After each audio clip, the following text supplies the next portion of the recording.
Bismillahirrahmanirrahim. Assalamualaikum warahmatullahi wabarakatuh. Alhamdulillahilladzi ja'ala syahra ramadhana sayyida syuhur wa dha'afa fihi alhasanati wal ujur. Arsala an-nabiyya sallallahu alaihi wasallam bil huda wan nur wa ala alihi wa ashabihi wa man tabi'ahum bi ihsanin ila yaumin nusyur. Amma ba'd. Hadirin dan hadirat, bapak-bapak dan ibu-ibu kaum muslimin yang sama-sama berbahagia. Alhamdulillah, pada malam hari yang berbahagia ini, di malam Selasa tanggal 11 dari bulan suci Ramadan tahun 1446 Hijriah, dengan izin Allah Subhanahu wa taala dan taufiknya, kita bisa hadir untuk sama-sama melanjutkan kegiatan kita setelah melaksanakan ibadah yang mulia, yaitu salat Isya secara berjamaah. Maka kita berpindah pada ibadah yang lainnya yang merupakan ibadah yang wajib, yaitu menuntut ilmu agama. Dalam program cerdas ceramah Ramadan berseri dalam tema Asmaul Husna, menyelami nama-nama Allah Subhanahu wa taala yang maha indah. Jemaah sekalian yang sama-sama berbahagia, ketika kita menyebutkan malam ini adalah malam yang ke-11, maka sama dengan sepertiga dari Ramadan sudah meninggalkan kita.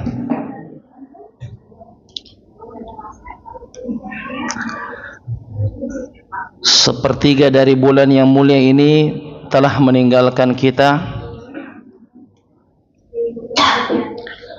Apa yang telah kita lakukan dari sepertiga yang sudah hilang dan tidak akan kembali lagi kepada kita.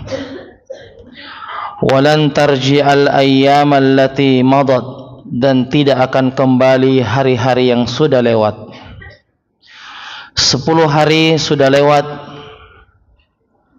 tidak terasa waktu begitu cepat.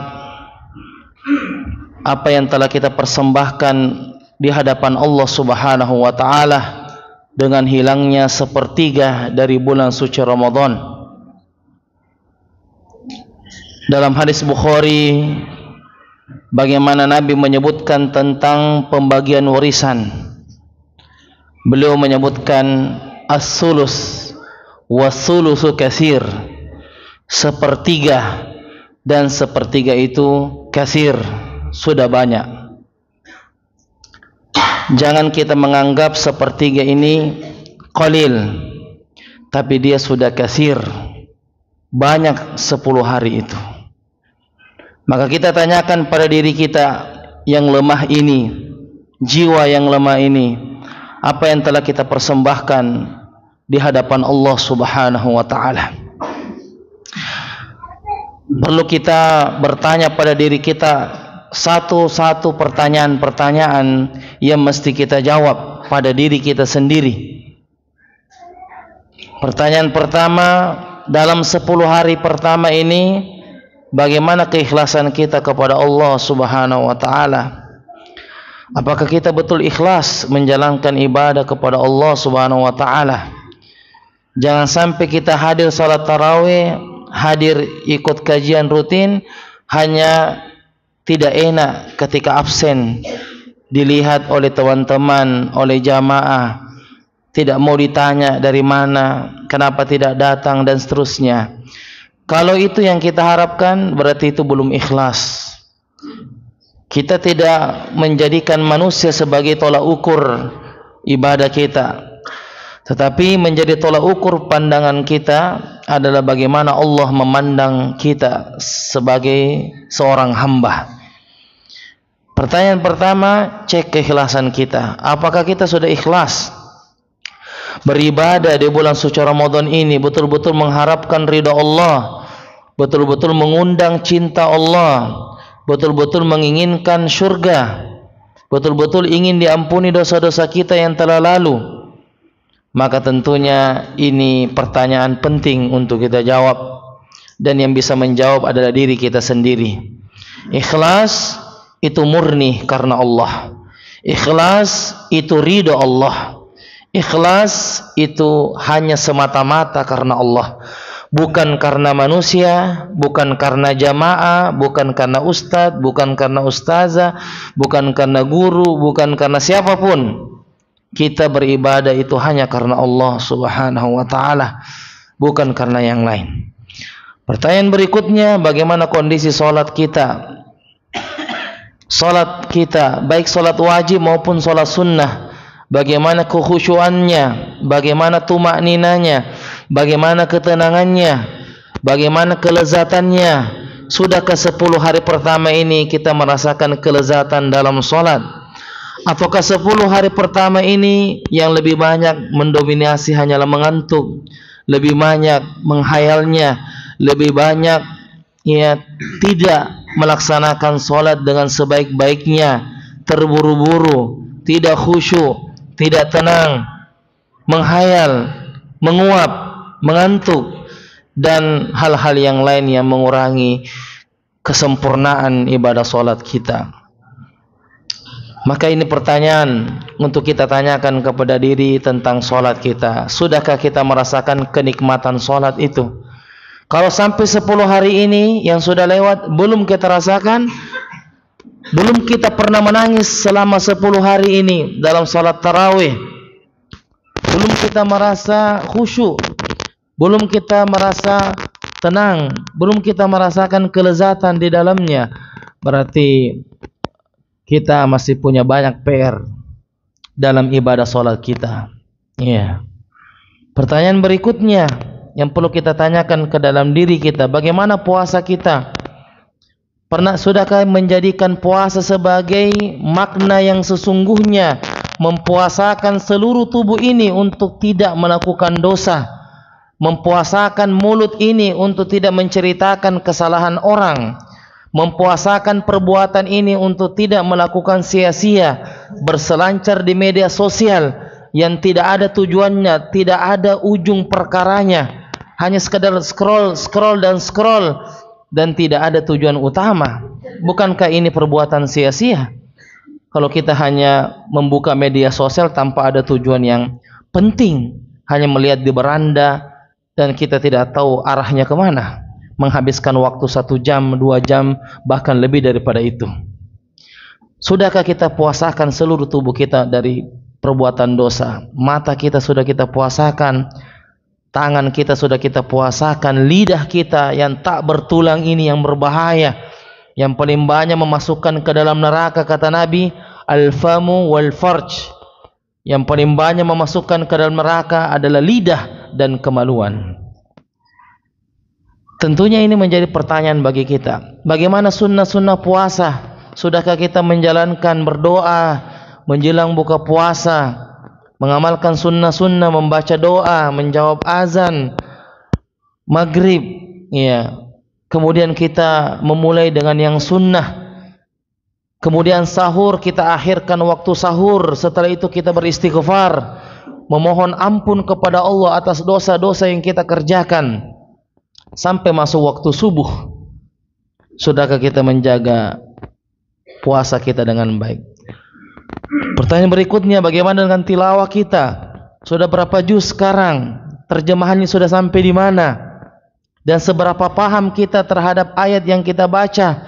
Sudahkah kita menangis ketika membaca terjemahannya? Ayat-ayat yang menyentuh sanubari kita, jiwa kita bergetar ketika membacanya. Kalau belum 10 hari ini belum kita rasakan kenikmatan ibadah itu, maka ini termasuk musibah yang perlu kita perbaiki. Ini adalah musibah karena Nabi mengatakan as-sulusu was-sulusu katsir, sepertiga itu sudah banyak. Sepertiga itu banyak dan tidak sedikit. Bukankah dalam hadis yang sahih disebutkan, innalillah kulla yaumin kulla lailatin utaqa'u minan nar. Setiap malam-malam Ramadan ada hamba-hamba Allah Subhanahu wa taala yang dibebaskan dari api neraka. Setiap malam Allah bebaskan, disebutkan nama-namanya, didaftar nama-namanya, di list nama-namanya, siapa yang dikeluarkan dari neraka dari malam pertama, malam kedua, malam ketiga, malam keempat, sampai malam ini malam yang ke-11. Tidakkah kita khawatir jangan sampai nama kita belum tercatat di list itu? Tidakkah kita takut jangan-jangan Allah Subhanahu wa taala sampai di hari ke-10 ini belum mengampuni dosa-dosa kita? Belum ada nama kita di daftar-daftar itu. Belum ada di daftar-daftar orang-orang yang dibebaskan dari api neraka, yang dijauhkan dari api neraka. As-sulusu wa sulusu katsir. Sepertiga itu dan sepertiga itu sudah banyak. Jamaah sekalian, ya. Mari kita merenungi diri kita ini. Dan 10 hari ini tidak akan kembali lagi. 1 Ramadan 1446 Hijriah tidak akan kembali lagi. 2 Ramadan 1446 Hijriah tidak kembali lagi. 3 Ramadan 1446 Hijriah tidak kembali lagi. Seterusnya sampai 10 Ramadan kemarin tidak akan kembali lagi. Walan tarji'al ayyam allati madat, tidak akan kembali hari-hari yang sudah berlalu. Maka para jamaah sekalian, kalau kita merasakan setelah menjawab pertanyaan-pertanyaan tadi dalam hati kita penuh dengan kekurangan, maka tolong di 20 terakhir ini jangan sampai kita lengah, jangan kita loyo, jangan kita kendor. Kita harus semangat di 20 hari pertama ini. Yarhamukallah. Balas dendam dalam tanda kutip, kita harus balas dendam di 20 terakhir ini dalam tanda kutip. Kita harus menutupi lubang-lubang di 10 pertama yang mungkin kita karena kurang pemanasan di bulan Sya'ban, sehingga 10 hari pertama itu dijadikan sebagai pemanasan. Siapa yang tidak bagus pemanasannya di bulan Sya'ban, maka yang menjadi korban pemanasan adalah 10 hari pertama. Yang mestinya sudah ikut lomba, yang mestinya sudah lari maraton, tapi karena di bulan Sya'ban kurang persiapan, maka 10 hari pertama menjadi korban persiapan Ramadan. Padahal mestinya sudah start, padahal sudah lari, sudah meluncur, tapi karena kurang persiapan di bulan Sya'ban, akhirnya 10 hari pertama menjadi korban. Untuk itu 20 terakhir ini jangan sampai kita sia-siakan. Kita harus balas dendam terhadap kekurangan-kekurangan kita. Dalam mengaji kita yang belum merasakan nikmatnya, dalam tarawih kita belum merasakan lezatnya, dalam puasa kita masih puasa yang menahan makan dan minum, dan itu bukan puasanya orang beriman. Orang beriman itu puasanya adalah mempuasakan seluruh tubuhnya dari berbuat dosa kepada Allah Subhanahu wa taala. Adapun menahan makan dan minum, ini hanya berpuasa secara dunia. Orang kafir pun bisa mengerjakannya, tetapi orang kafir yang dia tidak bisa kerjakan adalah mempuasakan seluruh tubuhnya untuk tidak melakukan dosa, dan itu rahasia di balik daripada ibadah puasa para jamaah sekalian. Untuk itu kami mengajak kepada seluruh para jamaah sekalian untuk senantiasa memperbaiki. Sisa 20 hari ini yang tidak lama lagi akan berakhir. Sebagaimana 10 hari pertama kita tidak merasakan, ternyata malam ini sudah malam yang ke-11, dan begitu cepat Ramadan ini akan meninggalkan kita. Untuk itu mari kita maksimalkan di 20 hari terakhir ini yang merupakan sisa-sisa Ramadan yang sebentar lagi akan meninggalkan kita. Kita tidak akan merasakan Ramadan, ternyata satu persatu akan pamit dan meninggalkan kita semua para jamaah sekalian. Untuk itu mari kita bersemangat sehingga tambahan dari program Ramadan kita di 10 hari pertama kita mengadakan ba'da subuh kajian rutin. Maka insya Allah di 10 kedua ini kita menambah daripada program tartil, yaitu tahsin rutin sampai lancar, dan ini juga bagian daripada balas dendam. Ya, adanya program tambahan ini bagian daripada menutupi lubang-lubang kekurangan di 10 pertama. Untuk itu, mari kita ramaikan program tartil kita, tahsin rutin sampai lancar insyaallah, yang memang diadakan di 10 kedua. Ya, sebagai bentuk kita harus meningkatkan iman kita kepada Allah dan tidak mundur atau tidak menurun. Justru kita harus semakin maju sampai masuk di garis finish di 10 malam terakhir dari bulan suci Ramadan. Jemaah sekalian yang sama-sama berbahagia, pada pertemuan kita yang terakhir telah kita sebutkan dua nama Allah Subhanahu wa taala yang maha mulia, yaitu Al-Azim dan Al-Kabir. Al-Azim disebutkan 9 kali di dalam Al-Quran, dan salah satunya adalah di ayatul kursi. Allah Subhanahu wa taala berfirman, "Wala ya'uduhu hifdhuhuma wa huwal 'aliyyul 'azim." Dan Allah Subhanahu wa taala yang memelihara langit dan bumi, dan dialah yang maha tinggi, Al-'Ali, dan yang maha Al-'Azim, yang maha agung. Dan telah kita sebutkan Al-Azim artinya keagungan dan kemuliaan tanpa batas. Ya, Al-Azim artinya keagungan dan kemuliaan tanpa batas. Dan kalau kita mau tadabburi nama Allah Al-Azim, maka semua musibah yang kita hadapi di dunia ini, ujian keluarga, ujian harta, maka ketahuilah Allah itu Al-Azim. Ujian ini diberikan kepada kita tentunya untuk hikmah bagi kita, agar kita sadar dan segera kembali bertobat kepada Allah Subhanahu wa taala, la'allahum yarji'un, agar mereka kembali di hadapan Allah Subhanahu wa taala. Yang kedua, Al-Kabir. Al-Kabir disebutkan 6 kali di dalam Al-Qur'an, salah satunya di surah Al-Hajj di ayat ke-62, wa annallaha huwal 'aliyyul kabir. Dan sesungguhnya Allah itu maha tinggi lagi maha besar. Dan telah kita sebutkan doa yang diajarkan oleh Nabi kepada orang Arab Badui ketika bertanya, doa apa yang saya bisa baca, yang saya bisa rutinkan? Maka beliau menjawab, Allahu Akbar kabira walhamdulillahi katsira wa subhanallahi bukratan wa asila. Allahu Akbar kabira, Allah Subhanahu wa taala yang maha besar, walhamdulillahi katsira, dan segala puji bagi Allah yang banyak, katsira, banyak, wa subhanallahi bukratan wa asila, maha suci Allah, kita selalu menyanjungnya di waktu pagi dan waktu sore hari.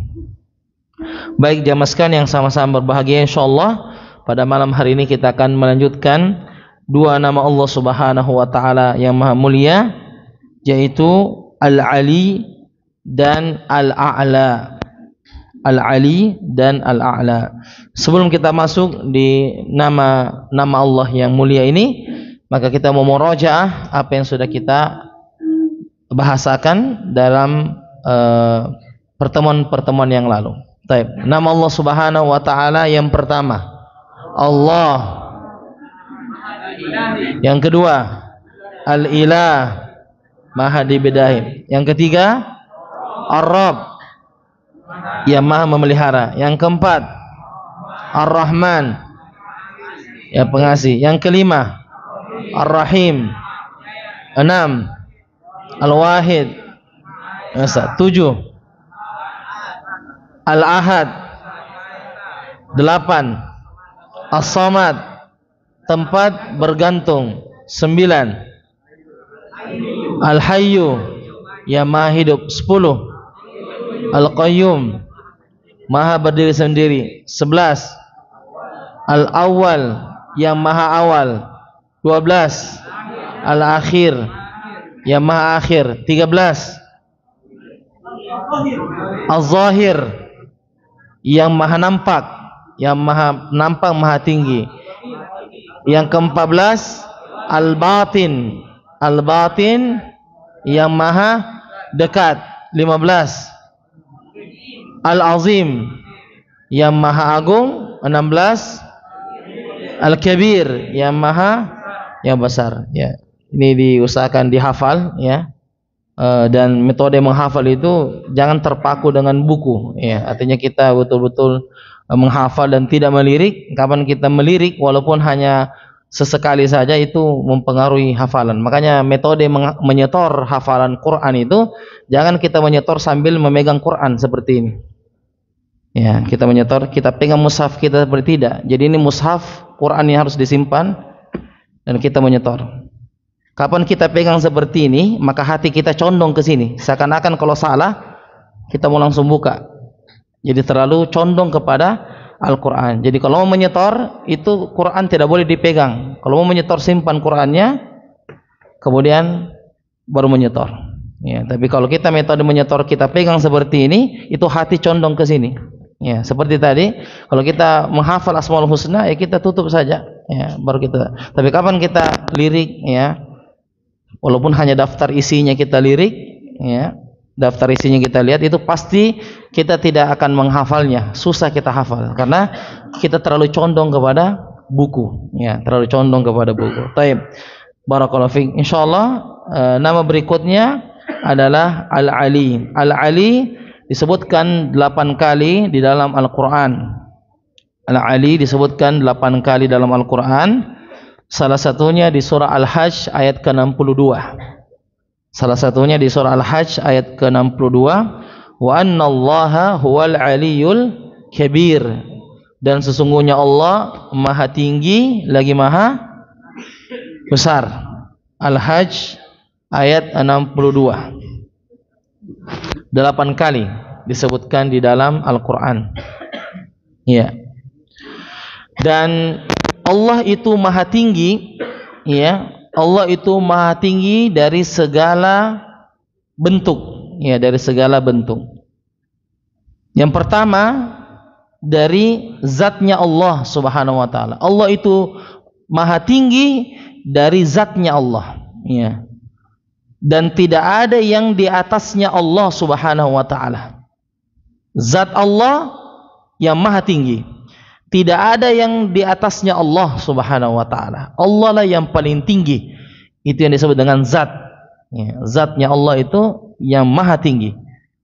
Dan Allah itu, ya, bersemayam di atas arasy. Ar-Rahman 'alal arsy istawa. Allah itu bersemayam di atas arasy dan tidak ada yang di atas Allah Subhanahu wa taala. Kemudian yang kedua, sisi yang kedua dari kedudukan Allah. Tidak ada yang lebih tinggi melebihi Allah. Kedudukan Allah lah yang maha tinggi. Kedudukan Allah yang maha tinggi. Tidak ada yang melebihi, ya, dari kedudukan Allah Subhanahu wa taala. Ya. Mau siapapun dia dari makhluk-makhluknya, mau malaikat, mau manusia, Allah Subhanahu wa taala sebagai pencipta tidak ada yang di atasnya. Kemudian berikutnya dari segi kemampuan, tidak ada yang melebihi dari kemampuan Allah Subhanahu wa taala. Tidak ada yang melebihi tinggi Allah dari segi kemampuan Allah. Allah mampu untuk menghidupkan, Allah mampu mematikan, Allah mampu menciptakan, dan Allah mampu untuk menghancurkan.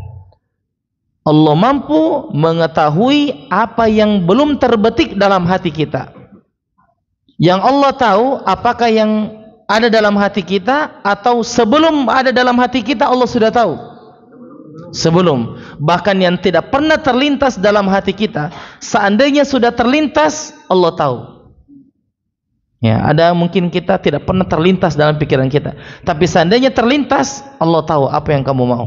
Ya, jadi Allah itu maha mengetahui. Allah mengetahui apa yang sudah terjadi, sedang terjadi, dan akan terjadi. Dan Allah juga mengetahui yang tidak mungkin terjadi. Allah mengetahui yang tidak mungkin terjadi. Tapi seandainya terjadi, bagaimana modelnya? Allah tahu. Saya ulangi, Allah mengetahui hal yang tidak akan mungkin terjadi, dan seandainya terjadi, bagaimana modelnya? Allah tahu. Ya, seandainya terjadi. Tapi kan kita bilang tadi tidak mungkin terjadi. Tapi seandainya terjadi, bagaimana modelnya? Allah tahu. Ya, jadi itu Allah Subhanahu Wa Taala yang maha tinggi. Dari sini kita bisa mengetahui bahwasanya Allah itu ya berada di atas kita, berada di langit Allah Subhanahu wa taala. Al-Qur'an itu diturunkan atau dinaikkan? Turun. Berarti dari bawah atau dari atas? Dari atas. Berarti Allah itu di atas. Iya. Bukan Allah itu di mana-mana. Kalau kita berdoa, di mana tangan kita? Ke atas. Atau begini? Kan di mana-mana. Ya kan? Ini. Ya. Putar. Ya. Kita berdoa begini, berarti di atas. Barakallahu fiik. Ketika kita tenggelam, hampir tenggelam, nauzubillah. Kita minta tolong kemana? Kita lihat ke langit. Kenapa? Kita tahu Allah itu di atas. Tidak mungkin kita tolong baru kita lihat ke laut. Nggak mungkin. Pasti kita lihat ke atas. Barakallahu fiik. Ya. Jadi Allah itu berada di atas. Kata Imam Ibnul Qayyim, Al-Fani, 2000 dalil yang mengatakan Allah itu di atas. Ya. Kalau kita mengatakan Allah itu di mana-mana, berarti nauzubillah, Allah itu berada di tempat yang najis. Allah berada di tempat yang kotor, karena kita bilang di mana-mana. Ya. Tapi Allah itu berada di atas. Ya. Dengan 2000 dalil yang mengatakan. Ya. 2000 dalil yang mengatakan. Dan hati kita, kalau ada yang kita minta, tidak ada yang bisa memecahkannya kecuali Allah, maka hati kita menghadap ke atas. Begitu ya? Hati kita menghadap ke atas. Barakallahu fiik. Kemudian yang kedua adalah al-a'la. Al-a'la artinya yang maha tinggi. Ini sama dengan sebelumnya al-ali yang maha tinggi, al-a'la juga yang maha tinggi. Al-a'la disebutkan 2 kali dalam Al-Qur'an. Disebutkan 2 kali dalam Al-Qur'an. Salah satunya di surah Al-A'la. Sabbihisma rabbikal a'la. Bertasbihlah kepada Allah yang maha tinggi, yang maha tinggi. Baik. Yang maha tinggi. Kemudian disebutkan juga di surah Al-Qasas ayat ke-38. Ya. Surah Al-Qasas ayat ke-38. Tilka ad-darul akhirah naj'aluha lil ladzina la yuriduna 'uluwan fil ardi wala fasada wal 'aqibatu lil muttaqin. Dia itulah negeri akhirat yang dijadikan bagi orang-orang yang tidak menginginkan tinggi di dunia dan juga keburukan di dunia. Wal aqibatu lil muttaqin, dan kesudahan yang baik hanya milik orang-orang yang bertakwa. Di surah Al-Qasas ini di ayat ke-38 Allah berfirman, maka tilka darul akhirah, itulah negeri akhirat. Kami jadikan untuk siapa negeri akhirat itu? Siapakah yang memiliki negeri akhirat yang akan tenang di sana, yang akan nyaman di sana, yang akan senang di sana? Kata Allah, bagi mereka yang tidak mau menginginkan ketinggian di dunia, tidak mau sombong di dunia, selalu merendah di dunia, tidak mau dia tinggi, karena dia tahu yang berhak tinggi itu siapa? Allah Subhanahu wa ta'ala. Dia tidak mau tinggi di hadapan manusia. Wala fasada, dan tidak mau kerusakan di muka bumi ini, dan itulah kesudahan yang baik hanya milik orang-orang yang bertakwa. Jadi negeri akhirat itu dimiliki bagi orang yang rendah hati, bukan orang yang sombong atau orang yang merasa dirinya yang paling hebat. Nauzubillahi min dzalik. Kemudian disebutkan di sini bahwa umat Nabi Muhammad sallallahu alaihi wasallam itu bisa tinggi di hadapan Allah ya dengan 3 sebab. Ya, umat Nabi Muhammad, yaitu kita semua, bisa tinggi di hadapan Allah. Tinggi kedudukan kita di hadapan Allah jika kita mengerjakan ya 3 sebab ini. Sebab yang pertama, kita bisa tinggi di hadapan Allah, kedudukan kita adalah karena iman. Ya, pertama itu Karena iman. Ya. Karena iman. Disebutkan dalilnya di surah Thaha ayat 75. Ya, surah Thaha ayat 75.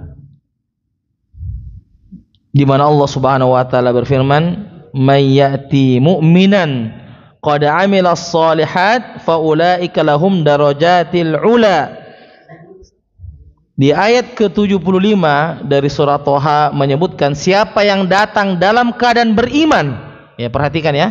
Siapa yang datang di akhirat dalam keadaan iman hatinya dan dia sudah mengerjakan amalan soleh, maka mereka itulah yang akan mendapatkan darajatil ula. Apa artinya darajatil ula? Derajat yang paling tinggi. Jadi bisa tinggi di hadapan Allah hamba itu kalau dia punya iman dalam hatinya. Dan yang disebut dengan orang beriman bukan hanya hati yang beriman, tetapi perbuatan-perbuatannya juga beriman kepada Allah, dibuktikan dengan amal soleh. Yang kedua, bisa menjadi tinggi karena ilmu. Ya, bisa menjadi tinggi di hadapan Allah karena ilmu. Dalilnya surah Al-Mujadilah atau bisa dibaca Al-Mujadalah di ayat ke-11. Ya, surah Al-Mujadilah atau Al-Mujadalah di ayat yang ke-11.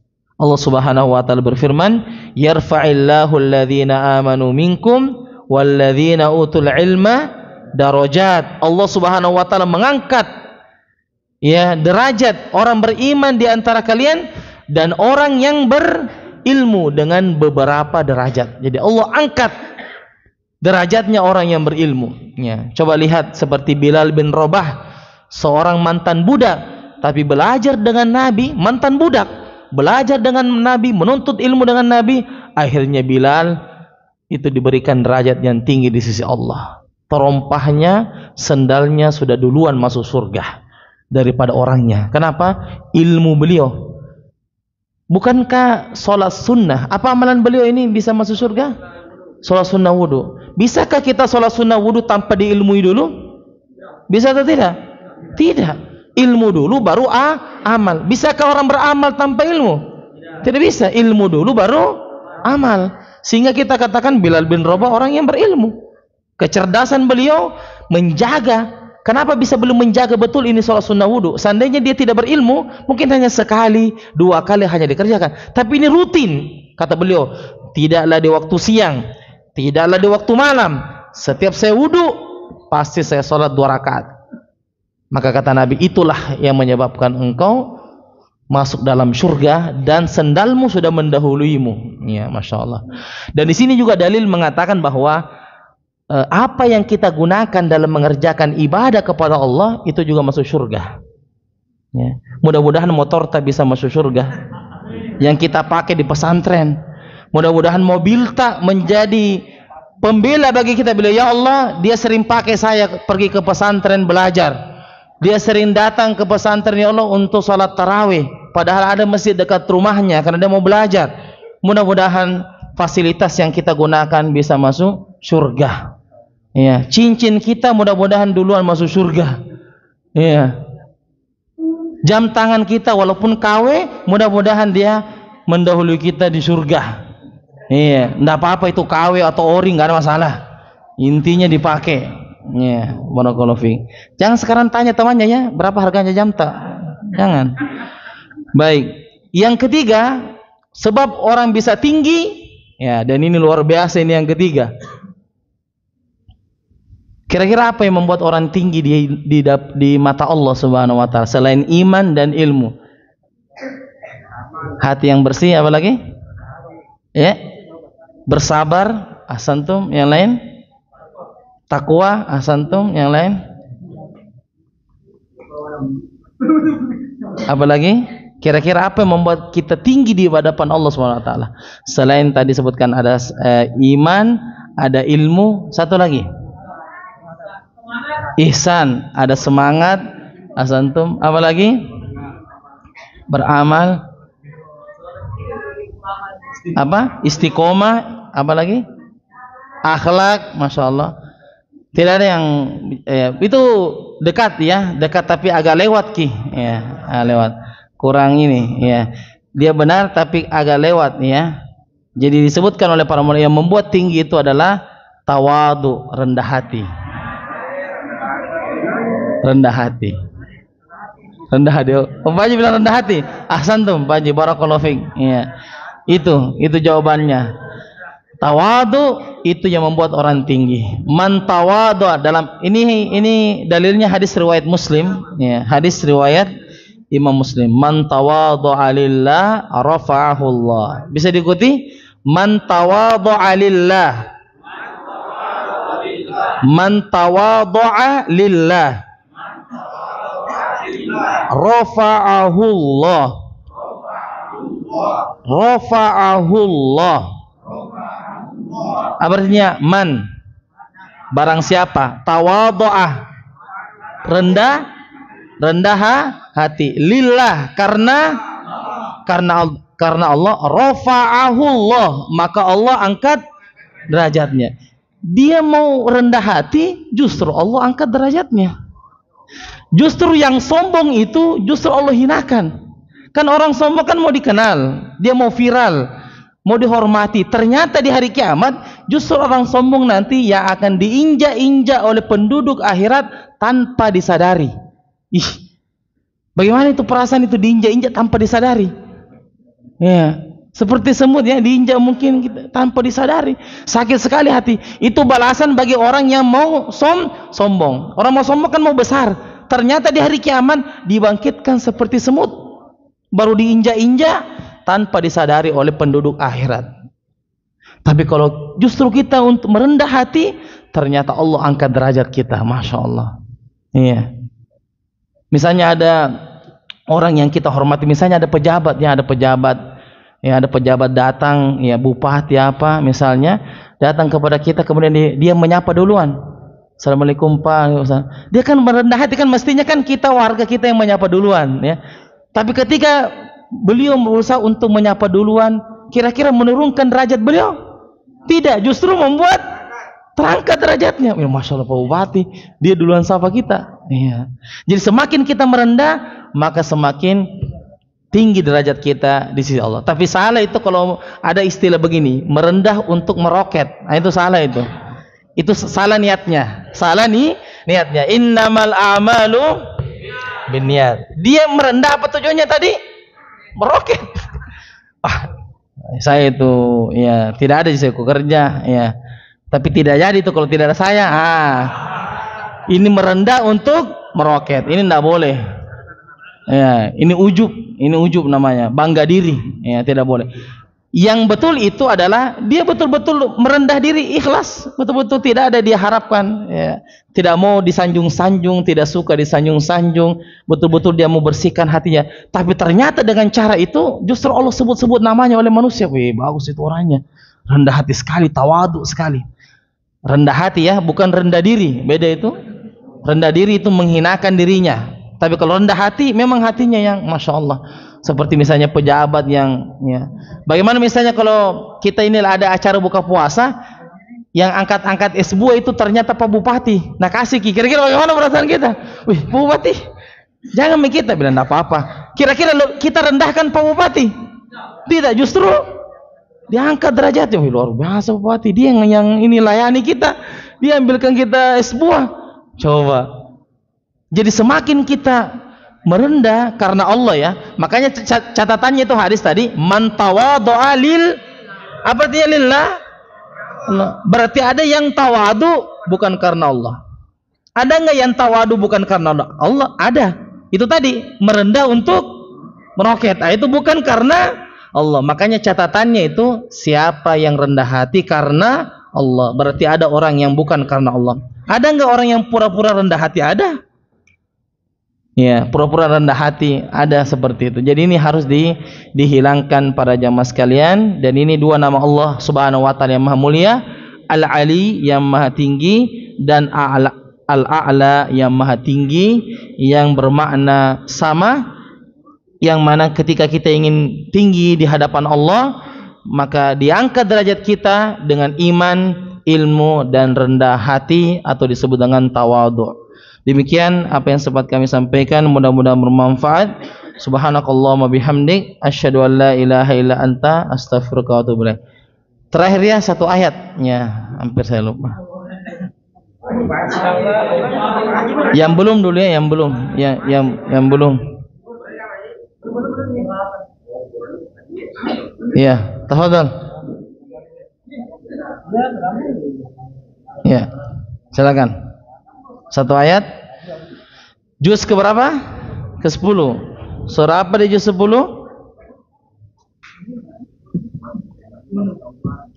Surah At-Taubah. Surah At-Taubah ayat keempat. Silakan. At-Taubah ayat keempat. Orang-orang muslim yang telah mengadakan perjanjian dengan kamu dan mereka pun tidak mengurangi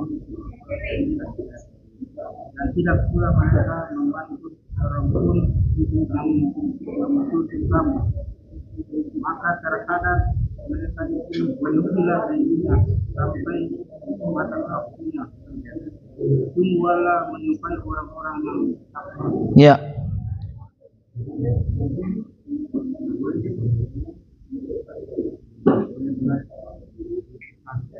Ya.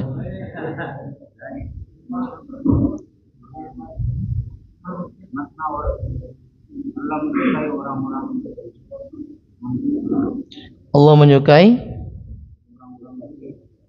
orang-orang. Allah menyukai orang-orang. Hah? Allah menyukai orang-orang apa? Jujur, ya.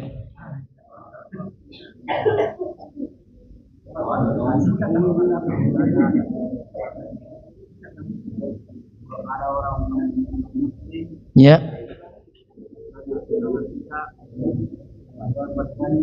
Ya.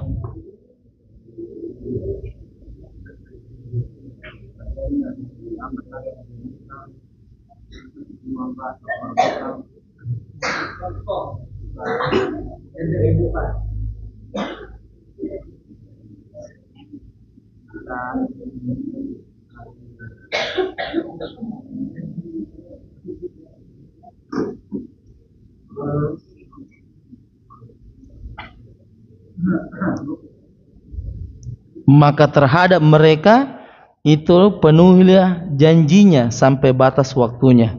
Sungguh Allah menyukai orang-orang yang bertakwa. Jadi tadaburnya tadi adalah Allah Subhanahu wa taala menyukai orang-orang yang jujur, ya, orang-orang yang jujur dan memenuhi janjinya sampai batas waktunya. Di sini ada catatan bahwasanya termasuk masalah muamalah, hutang piutang, itu kita harus menentukan waktunya kapan kita bayar hutang kita. Harus jelas. Ketika sudah jatuh tempo, kita tagih. Misalnya, insya Allah bulan depan. Tanggal berapa? Kasih jelas juga tanggalnya. Kalau belum jelas tanggalnya, minimal pekannya. Pekan pertama kah? Pekan kedua kah? Pekan ketiga atau pekan keempat? Ini sebagian orang hutang piutang tidak jelas kapan saja. Bilang insya Allah nanti-nanti, ya, dekat-dekati hari kiamat. Ya. Jadi ini tolong ini yang punya hutang, ya, harus segera memenuhi ini janjinya. Nabi itu pernah tidak menyolati orang yang punya hutang. Tidak usah disolati. Nabi tidak mau solati. Orang lain silakan solati. Tapi kalau saya tidak mau solati. Nabi tidak mau solati orang yang punya hutang. Jadi penuhilah janji. Apalagi orang yang punya hutang tapi tidak mau niat membayar. Dia punya hutang tapi tidak ada niatnya untuk membayar. Ini nanti pada hari kiamat akan ketemu dan suruh bayar. Ingat ya. Summa latus'alunna yaumaidin 'anil naim. Semuanya akan ditanya di hadapan Allah Subhanahu wa taala dari kenikmatan. Instastory-nya jalan sedikit-sedikit ke Bali, sedikit-sedikit ke Australia. Banyak hutangnya. Beli barang-barang branded, tasnya baru, jam tangannya baru, mahal, tapi belum bayar hutang. Jangan deh ya. Subhanakallahumma bihamdik asyhadu an la ilaha illa anta astaghfiruka wa atubu ilaik. Wassalamualaikum warahmatullahi wabarakatuh.